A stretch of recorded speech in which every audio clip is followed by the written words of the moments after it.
Kementerian Kesehatan Republik Indonesia merupakan salah satu kementerian dalam pemerintahan Indonesia yang dibentuk tanggal 19 Agustus 1945 pada Kabinet Presidensial setelah Proklamasi Kemerdekaan Indonesia.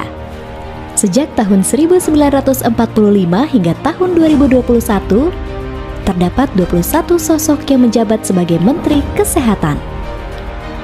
Kedudukan, tugas, fungsi, dan peran Kementerian Kesehatan diatur dalam Peraturan Presiden Republik Indonesia Nomor 35 Tahun 2015 tentang Kementerian Kesehatan.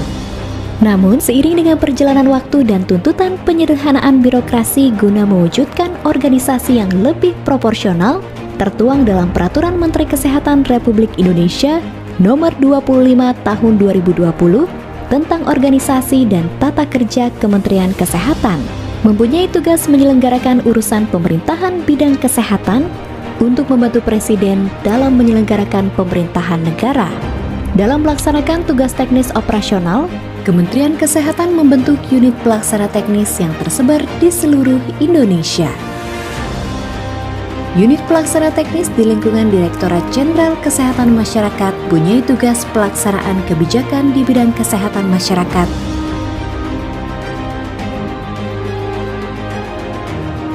Unit pelaksana teknis di lingkungan Direktorat Jenderal Pencegahan dan Pengendalian Penyakit mempunyai tugas pelaksanaan kebijakan di bidang pencegahan dan pengendalian penyakit.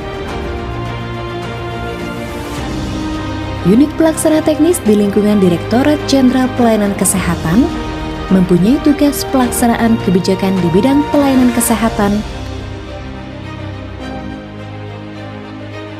Unit pelaksana teknis di lingkungan Badan Penelitian dan Pengembangan Kesehatan mempunyai tugas melaksanakan penelitian dan pengembangan di bidang kesehatan. Unit pelaksana teknis di lingkungan Badan Pengembangan dan Pemberdayaan Sumber Daya Manusia Kesehatan mempunyai tugas melaksanakan pengembangan dan pemberdayaan sumber daya manusia di bidang kesehatan. Pada tahun 2016 bertepatan upacara peringatan Hari Kesehatan Nasional atau HKN ke-52, Kementerian Kesehatan memperkenalkan logo baru yang tertuang dalam Keputusan Menteri Kesehatan Republik Indonesia tentang penetapan logo Kementerian Kesehatan. Logo baru menampilkan 3 bidang warna biru turquoise yang melambangkan 3 pilar program Indonesia Sehat, yaitu penerapan paradigma sehat, penguatan pelayanan kesehatan, dan jaminan kesehatan nasional. Bidang warna hijau terang berbentuk hati melambangkan semangat universal yang tulus. Kementerian Kesehatan memiliki banyak fasilitas dan layanan yang bisa diakses secara umum, seperti ada asrama taman pengasuhan anak yang disertai pengasuh terlatih dan profesional. Kementerian Kesehatan memiliki unit pelayanan kesehatan Kemenkes atau UPK yang bisa diakses jika sakit atau mau cek kesehatan. Ada juga unit layanan yang mempermudah masyarakat dalam pengurusan perizinan bidang kesehatan. Kementerian Kesehatan juga memiliki layanan pengadaan barang dan jasa yang diselenggarakan dengan transparan dan terbuka dengan adanya LPSE. Untuk mendukung aktivitas di luar pekerjaan rutin, Kemenkes memiliki beberapa fasilitas yang dapat digunakan oleh seluruh karyawan, seperti fasilitas kebugaran dengan program senam aerobik dan pengukuran kebugaran, lapangan olahraga seperti basket, bulu tangkis, dan tenis meja, kantin sehat, taman hidroponik, dan komunitas atau keorganisasian seperti komunitas klub sepak bola, klub lari, klub goes sehat, dan komunitas fotografi kesehatan. Kementerian Kesehatan memiliki fasilitas dan layanan sesuai kebutuhan, misalnya perpustakaan yang lengkap dengan katalog induk nasional kesehatan. Jadi, di katalog tersebut, kita bisa menemukan semua koleksi digital dan berbagai perpustakaan di lingkungan Kementerian Kesehatan. Untuk kebutuhan informasi kesehatan atau pengaduan Kementerian Kesehatan, dapat merespon masyarakat luas lewat media sosial dan website, atau dapat langsung menghubungi Halo Kemenkes di nomor 1500567. Yang tidak kalah penting juga adalah layanan kegawat daruratan medis atau NCC 119 di mana layanan ini hadir untuk masyarakat di seluruh Indonesia 24 jam. Kementerian Kesehatan juga bertanggung jawab untuk meningkatkan edukasi dan akses informasi masyarakat akan kesehatan. Maka dari itu, kami punya radio kesehatan yang siaran full 24 jam di seluruh pelosok Indonesia. Inilah layanan publik Kementerian Kesehatan yang lebih baik dan bersih. Semua fasilitas dan layanan publik ini untuk meningkatkan fasilitas dan pelayanan publik bagi masyarakat luas.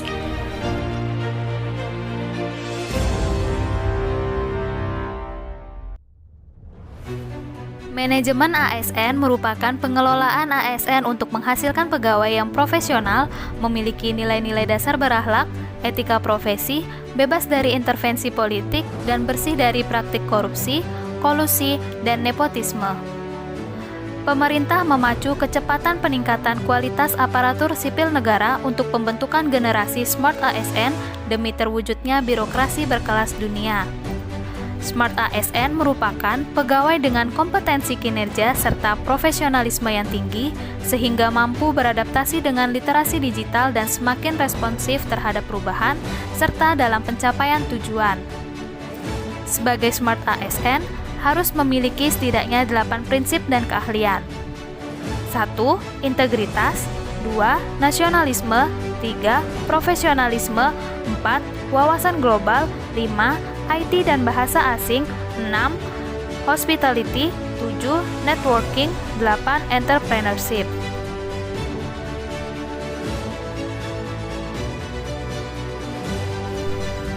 Integritas merupakan gambaran diri dan perilaku seorang ASN dalam melakukan tindakan sehari-hari. Berikut adalah contoh seorang ASN yang berintegritas dengan datang tepat waktu dan tidak terburu-buru.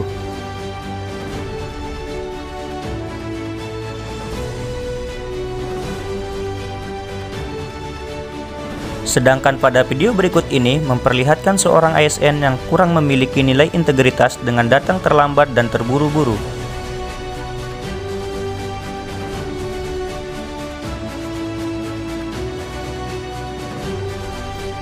Seorang ASN harus memiliki sikap nasionalisme, memiliki sikap atau semangat untuk mencintai tanah air Indonesia. Salah satu sikap nasionalisme yaitu mencintai alam dengan menjaga kebersihan lingkungan sekitar. Pada video berikut, tampak seorang ASN menjaga lingkungan di sekitarnya dengan memungut sampah yang berserakan.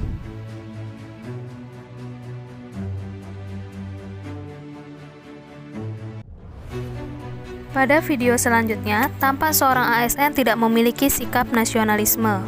Tindakan yang dilakukan yaitu membuang sampah sembarangan, acuh tak acuh dengan lingkungan sekitar.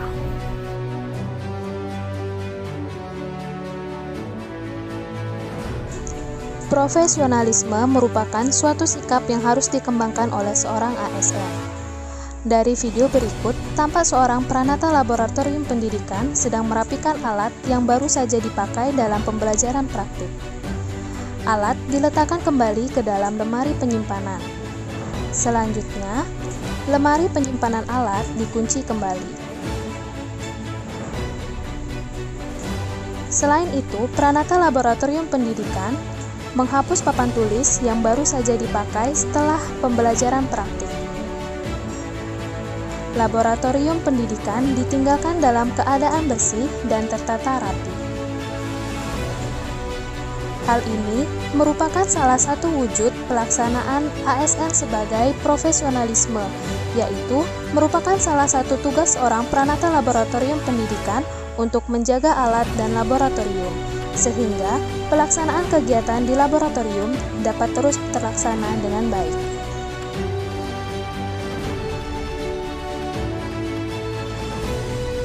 Pada video selanjutnya, tampak seorang pranata laboratorium pendidikan tidak merapikan alat setelah digunakan, tidak menghapus papan tulis, dan tidak membersihkan laboratorium. Selain itu, laboratorium ditinggalkan begitu saja tanpa dikunci terlebih dahulu. Tindakan tersebut merupakan tindakan yang tidak profesional dan bekerja secara setengah hati. Hal ini seharusnya tidak dilakukan oleh seorang pranata laboratorium pendidikan, karena menjaga alat dan laboratorium merupakan salah satu tugas seorang pranata laboratorium pendidikan.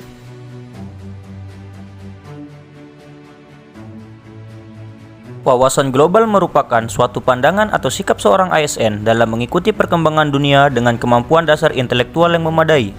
Berikut adalah salah satu contoh seorang ASN yang berwawasan global dengan mengikuti perkembangan penyakit di dunia saat ini yang diakses melalui situs resmi WHO.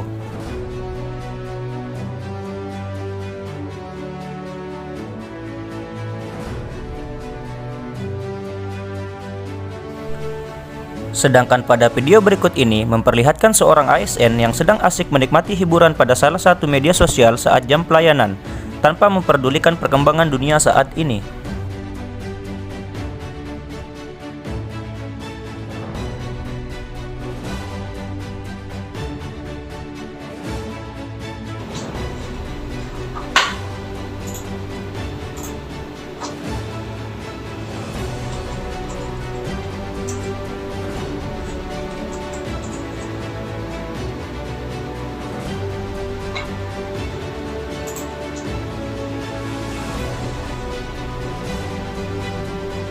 Hello, good morning.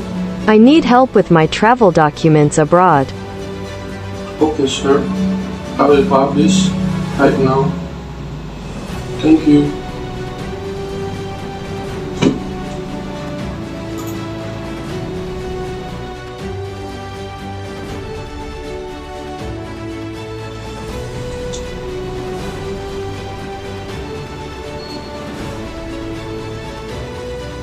Hello? I need help with my travel documents abroad.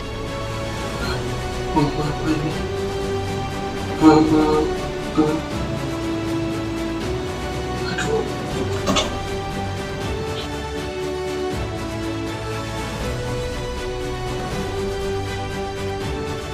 Hospitality merupakan sebuah sikap atau perlakuan ramah seorang ASN dalam memberikan pelayanan. Berikut adalah contoh sikap hospitality dengan memberikan pelayanan terbaik dan ramah.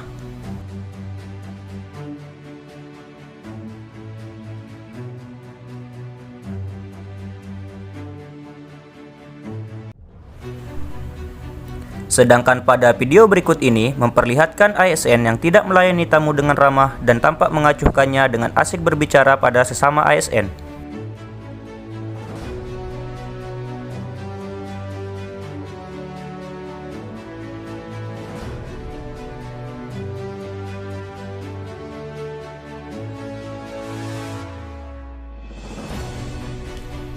Membangun dan menjalin hubungan dengan orang lain atau organisasi lain perlu dilakukan mengingat sinergi dengan instansi atau orang lain akan mempermudah aparat negara dalam memberikan pelayanan yang terbaik untuk masyarakat.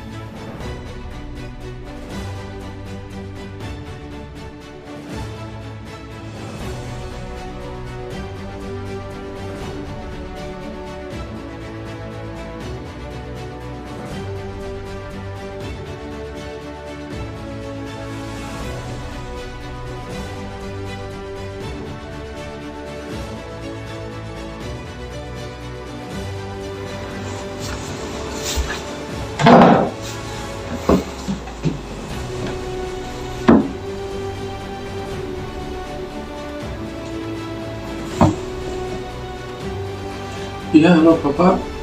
Oh, untuk penerbitan dokumen apa ya? Iya, sekarang pengajuannya melalui aplikasi SIMKART semuanya, Pak. Ya, untuk pembayaran nanti bisa melalui Simponi. Ya, nanti Bapak tidak usah kesini lagi. Ya, ini adalah cara yang mudah. Ya, sekarang aplikasi. Iya, terima kasih Bapak.